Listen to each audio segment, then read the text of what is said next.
Israel combate la siembra y el ultraliberalismo.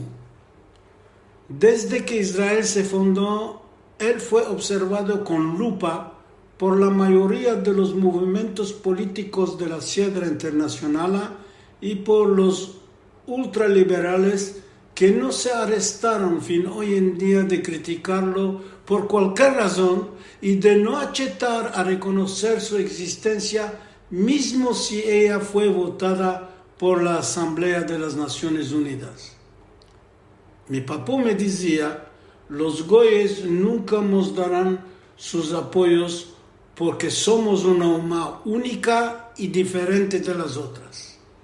75 años de la existencia de Israel no les importa.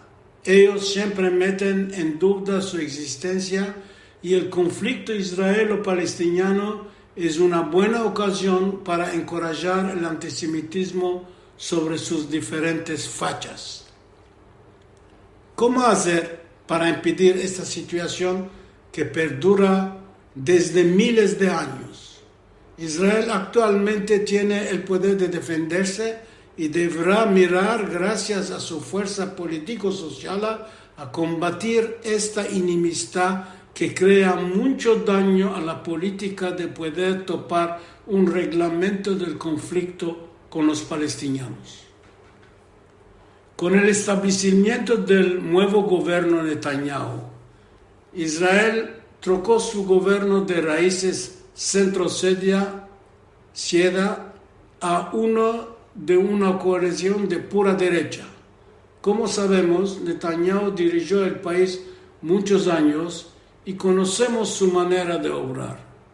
Entonces se espera que el nuevo gobierno hará en su camino nuevos pasos como atacar el conflicto con los palestinos. Muchos historianos mancebos dan sus puntos de vista sobre este sujeto y encorajan a Netanyahu a ser más realista en sus tratos de la cuestión de reconocer con osadía una isla independiente, si se puede decir así, palestina al seno de Judá y Shomrón, tierras bíblicas que ninguno de la derecha aceptará. Bien entendido que esta independencia en ningún caso no debe ser armada y que su economía como su defensa interior deberá ser controlada por Israel. En otros términos, los palestinos deberán perder con humildad sus sueños de destruir Israel y por lo más aceptar que no tienen más ninguna esperanza de vencer a los judíos.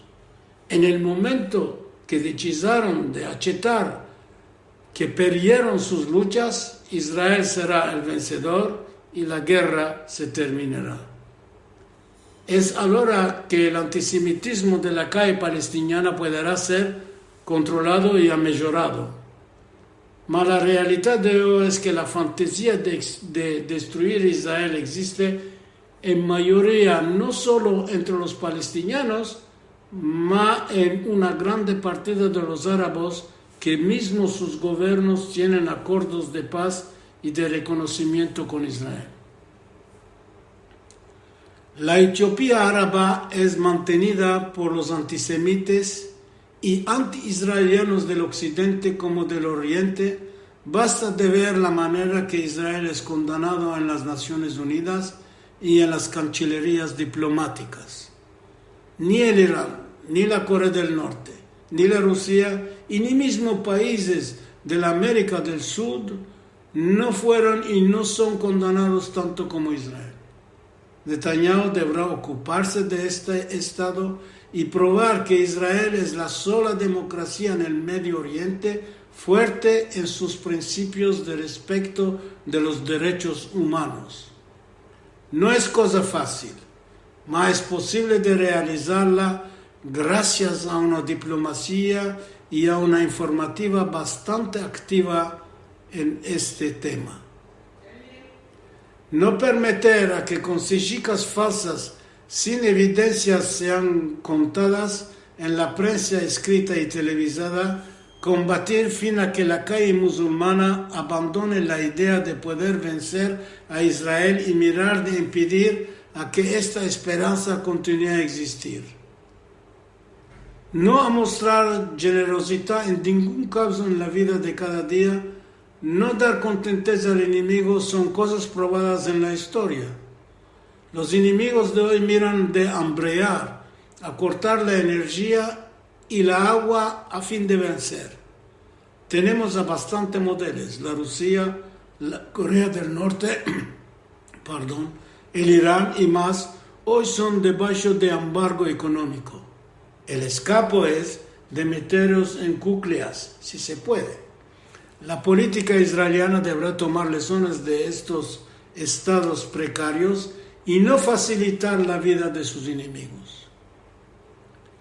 Mamosian Altino, que en 1997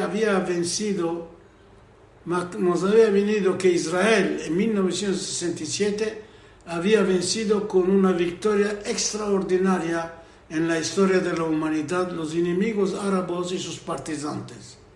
Efectivamente, muchos de ellos entendieron que perdieron y aceptaron la presencia de Israel en el Medio Oriente como país judío, mas no los palestinos, porque no fueron a mi aviso ajarvado bastante. Ellos fueron y son persistentes en sus ideas de destruir Israel, malgrado que no tienen la misma fuerza de los países árabes. Mas ellos, la eliminación de Israel es una cuestión de identidad. Su ideología empieza un siglo antes con su líder Amin el-Husseini, el cual en sus principios había arrollado y negado todos los aspectos del judaísmo, del sionismo, de la presencia judía y de Israel en Eretz Israel. Actualmente, sea el Hamas, sea la autoridad palestina, conservan el mismo consenso, tienen tácticas diferentes, mas el punto es el mismo, la destrucción de Israel. Esto prueba que todas las concesiones de Israel no tienen y no tendrán ningún efecto. Imaginaremos un momento lo imposible, que los palestinos trocaron de ideología y se asentaron alrededor de una mesa para discutir de una paz sincera. Ahora, ¿cuál va a ser el comportamiento de la izquierda y del ultraliberalismo occidental? Por seguro que se resbalarán de sus sillas y se toparán en el estrecho para enseñar nuevas consejas de enemistad contra el judaísmo.